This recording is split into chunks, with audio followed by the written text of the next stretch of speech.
It's always a good idea to pay attention when richer and smarter people are giving you advice. And with that in mind, here is the #1 piece of advice from the top 10 richest people in the world.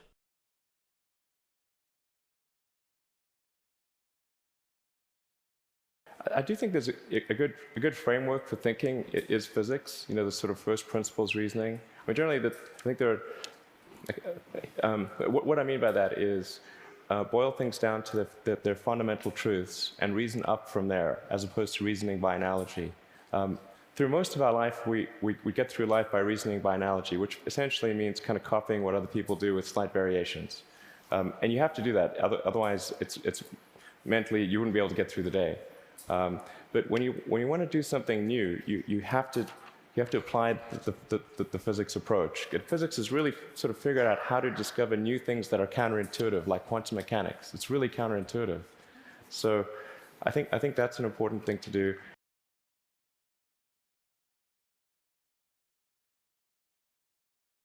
You asked a question about luxury. Luxury, for me, is how can you create desire? The most important word in our business is desire, how to create desire. And when you have the product, then you have to create a good environment in the shops, and you have to present it well, you have to do good films if it's a perfume, good advertisement either in the magazine or in the internet if it's a product. So that's the way I see, and we see in my group, the way to put product in contact with the consumers.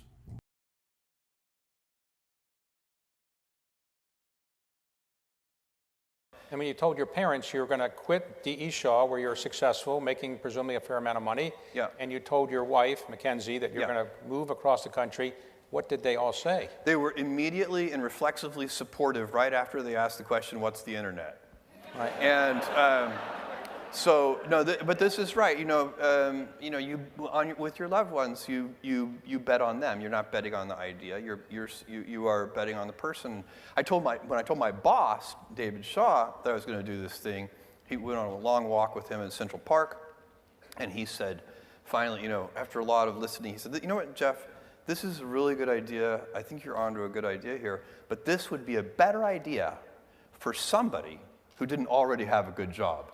Right. And that actually made so much sense to me that he convinced me to think about it for 2 days before making a final decision.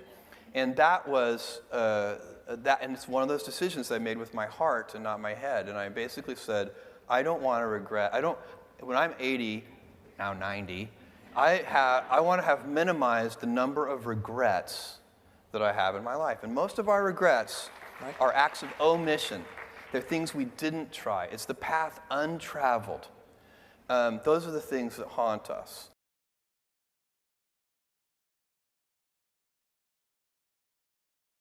In my case, I'd say my best business decisions really have to do with picking people.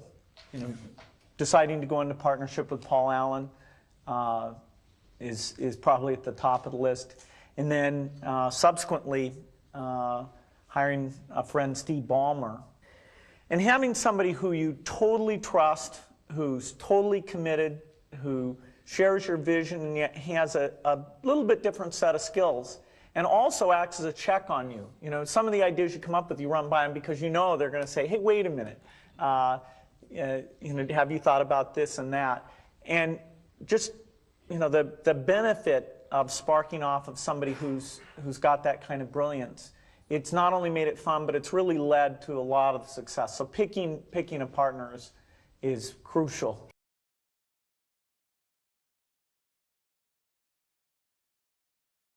I spent a bunch of time analyzing and reflecting on why it was that we were even able to do it, because all reasons suggest that we shouldn't have been able to do it, right? Because all these other companies had way more engineering power and and servers and time and money and all this stuff. And I actually think that this is a pretty instructive thing for anything that you want to go do, because this is the same property is going to be true for anything that you guys start, is that someone else is going to have more resources and be able to do it.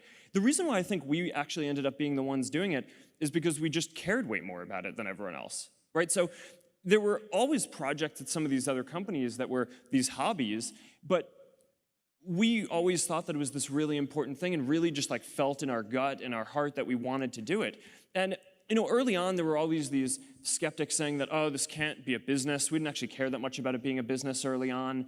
But a lot of the reason why bigger companies didn't invest in it was because it wasn't clear that there was a model that would work for it. It seemed like a bad idea. Yeah, and I actually think that that's true for a lot of the best ideas, where it is that it's not that someone else can't do it, they actually can, and the odds are stacked against you, but I think often that belief in the fact that you just care so much about what you're doing is the only thing that kind of drives you to do it. And to be honest, that kind of drives me to this day. I mean, one of the big emphasis points for the company right now is internet.org. And for a while we had this rallying cry of, can we connect 1 billion people?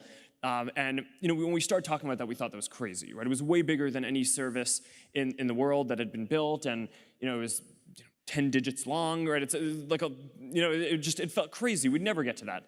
But then the thing is, as we started to actually get closer to that, we took a step back and we're like, all right, well, our mission isn't actually to get 1 in 7 people in the world to be connected. It's we want to connect everyone. So it's a big issue that only around 1/3 of the people in the world have access to the internet.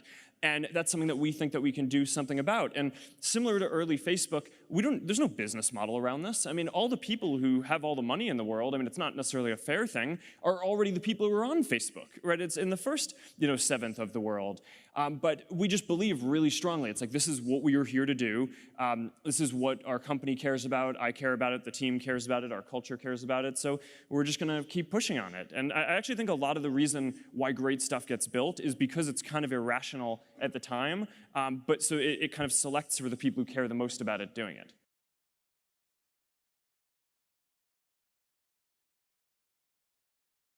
One of the things that I'd been through as a student was some leadership training, and one of the things they taught us was to not be afraid of failure, and instead to have the goal to fail a lot quickly, and then eventually you'll succeed. And I sort of took this to heart, and they also had a slogan called "Healthy Disregard for the Impossible." And they actually made you write down sort of the things you would do that were kind of impossible, but you thought you might really accomplish. And that's really stuck with me in everything that I've tried to do.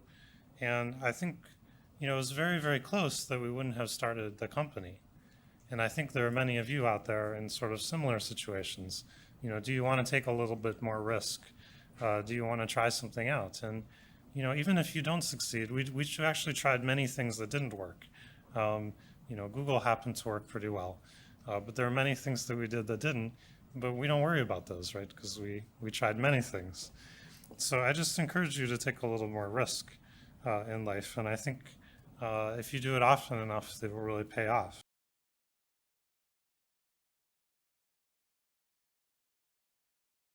Think things out for yourself. Come to your own judgments. Don't simply conform to conventional ways of thinking, conventional ways of dressing, conventional ways of acting. That a lot of things are based on fashion. Even morality at times is based on fashion. It was once slavery was once not considered not to be immoral. People are shocked that the ancient Greeks had slaves, that we had slavery in this country as recently as 130, 140 years ago.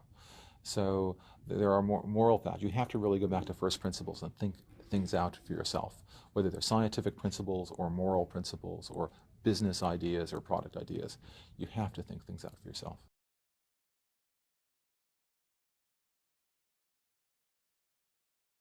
I think as a kid, I always had a kind of scientific curiosity. I was always interested in mathematics, and I always enjoyed doing math problems. And in fact, my undergrad, I had a degree in both math and computer science. And I think eventually I was really inspired by computers because of the amazing power that they give you. I mean, today's PCs do 1 billion operations per second. I mean, it's almost inconceivable. And I think that was the most inspiring thing to me, how you could leverage that to actually produce something that was, that was useful beyond video games and things like that. I remember in middle school, a friend of mine, a very good friend who I'm still in touch with, he had like a Macintosh, one of the early ones.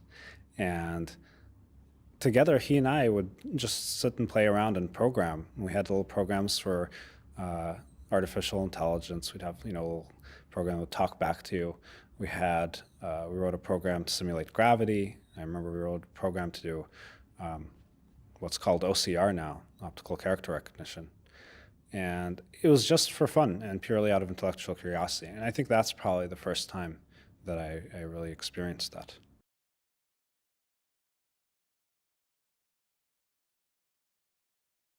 I can't really tell you the answer. I mean, I didn't learn in school or anything.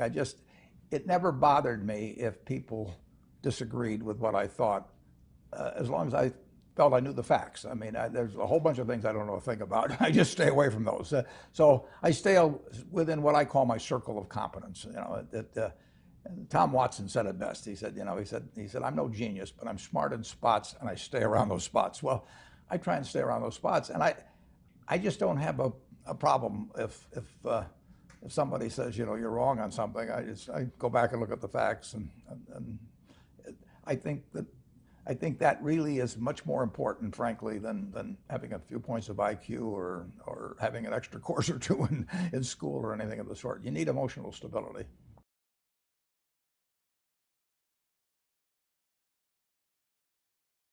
Optimism. Smart people love to be negative.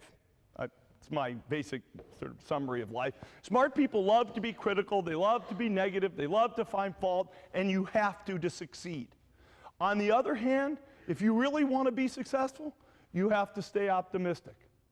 Colin Powell, who ran the Joint Chiefs of Staff for the US, has written books on leadership, but he's got one line I love.